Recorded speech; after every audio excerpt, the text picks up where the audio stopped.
তীব্র গরমে ব্যাহত হচ্ছে যশোরের নোয়াপাড়া নদীবন্দরের লোড আনলোড। গরমে পাওয়া যাচ্ছে না পর্যাপ্ত শ্রমিক। প্রায় ১.৫ শতাধিক কার্গো জাহাজ খালাসের অপেক্ষায় বন্দরে। নোয়াপাড়া নদী বন্দর থেকে বিস্তারিত জানিয়েছেন প্রতিনিধি নজরুল ইসলাম মল্লিক। গরমে যশোরের নোয়াপাড়া নদী বন্দরের কর্মকাণ্ড চরমভাবে ব্যাহত হচ্ছে।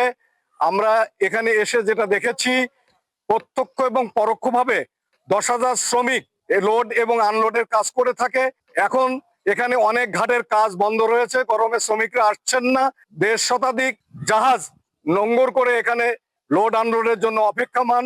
নির্ধারিত সময় এই মালগুলো খালাস করা না হলে এখানে অতিরিক্ত পয়সা টাকা গুনতে হবে ব্যবসায়ীরা আমাদেরকে সেটা জানিয়েছেন এবং তারা মারাত্মকভাবে ক্ষতিগ্রস্ত হবে। শ্রমিকদের সঙ্গে কথা বলে যেটা জানা গেছে, যারা কাজ করছেন তারা এই গরমে কাজ করতে গিয়ে অসুস্থ হয়ে পড়ছেন এবং এই অঞ্চলে এই বন্দর এলাকায় যে সমস্ত শ্রমিকরা আছেন তারা বিভিন্ন জায়গায় কাজের ফাঁকে ফাঁকে তারা বিশ্রাম নিতে হচ্ছে। 1 ঘন্টা কাজ করলে আধা ঘন্টা তাদেরকে বিশ্রাম নিতে হচ্ছে। জনজীবন অতিষ্ঠ হয়ে উঠেছে গরমের কারণে। এই ছিল নোয়াপাড়া নদী বন্দর থেকে গরমের সর্বশেষ।